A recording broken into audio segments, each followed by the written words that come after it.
This lady is a member of the Native American tribe, the Catawba. The Catawba were dispersed during the time in which there was an English engagement during the Seminole Warfare. The Catawba, who were originally the Yamasees, would eventually join the ranks of the Seminole Indians.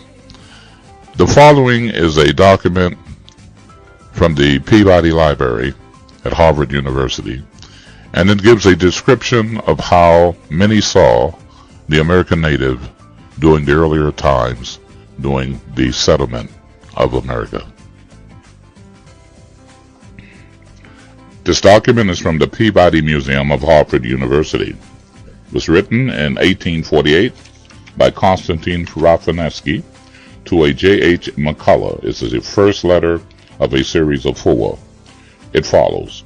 You appear desirous to learn something more of my researches on the ancient and modern history of North and South America. I feel willing and happy to be able to answer your inquiries, and even to suggest perhaps some new facts. The continent of America has ever been the field of philosophical delusions, as Africa of fables and monsters, and Asia of religious creeds.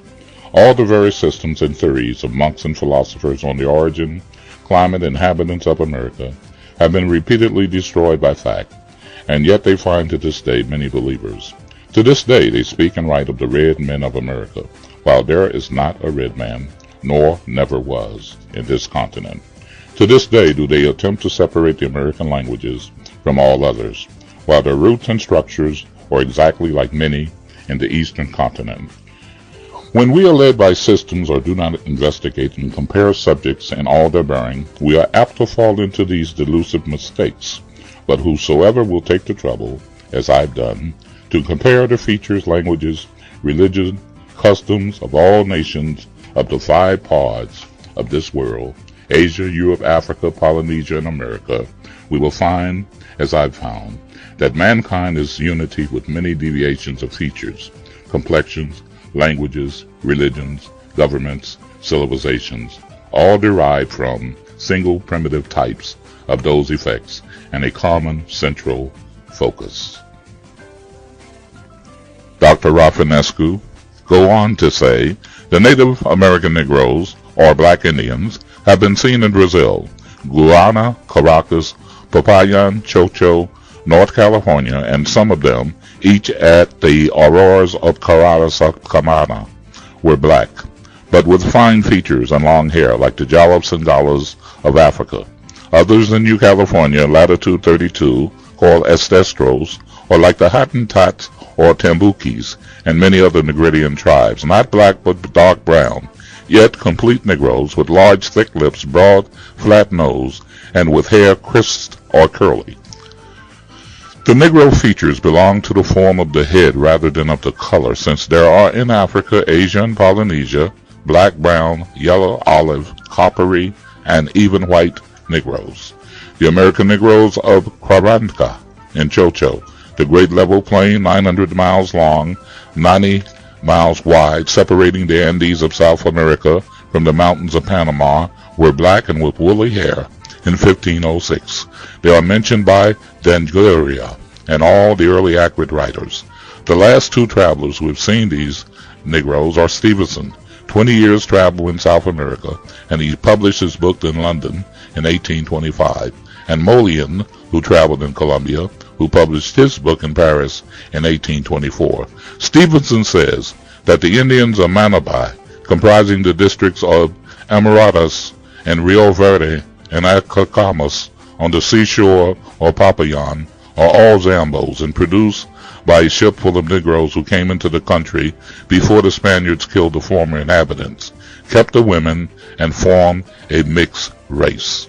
They are tall of blackish color, with soft curly hair, large eyes, flat noses, thick lips, while the true Zambos, or modern offspring of Indians and Negroes, are of a deep copper color, with thick hair, not curl, small eyes, sharp noses, and small lips. Thus the great divisions of mankind in regard to their complexion were found in America previous to the modern colonialization. These three races have erroneously been called white, red, and black, to which I have proposed to substitute the term of pale, tawny, and dark, which describe them completely. Although it is not the color, but rather the features which distinguish them, the geographical corresponding appellations of Caucasian, Amalian, and Negredian races may be equally objectionable, as well as the traditional names of Japhetian, Semitic, and Ammonian races, because they are based upon theoretical origins. Whatever be their names, although once very distinct and probably the three primitive deviations of mankind, they have since, like their primitive languages, become so much entangled, intermixed, and changed, so as to have assumed many other shades: white, whitish, rose, ruddy, tawny, brown, brownish, blackish, black, ebony, and etc. A similar confusion and intermixture has occurred with language, which have split from primitive stock into mother tongue, dead Holy Written, and spoken languages, dialects, and subdialects. Thus, in this course of time, producing all the immense varieties of speech that have existed, or do yet exist, all of which can, however, be traced to each other by comparative philosophy, deeply searched in spite of theories and the apparent confusion of diversity and difficulty, written in May of 1828 by Konstantin Rafinesky.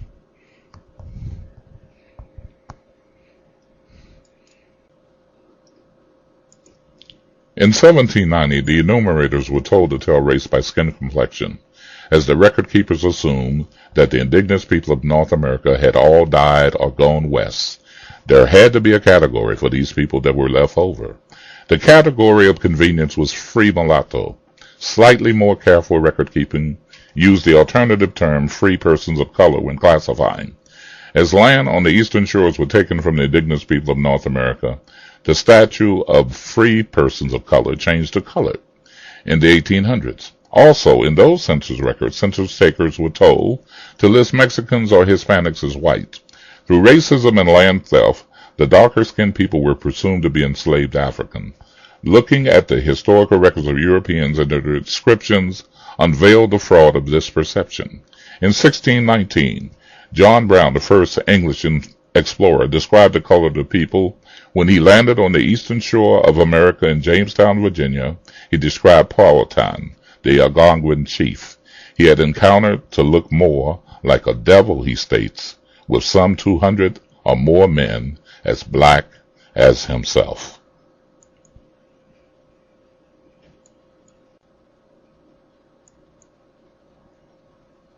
In the books, Letters, and Notes on the North American Indigenous People of North America, written in 1841 by author George Cartlin, a noted ethnographer, describes American Indigenous People of North America as: all primitive tribes known in America are dark copper-colored with jet black hair, while most possess curls in the extreme, which today is considered nappy hair, and every level of wavy hair in between. The texture of the hair is generally fine, soft or silk, or coarse and harsh. Catlin also noted the hair of the men falling down to the hams and sometimes to the ground is divided into plaits or slabs 2 inches wide and filled with a profusion of glue and earth, which becomes very hard and remains unchanged from year to year. Today, this form of hair is called locks. You can obtain a more legible copy of these documents by going to my channel page, J.C. Smith Jr., and clicking on Ancient Black Americans.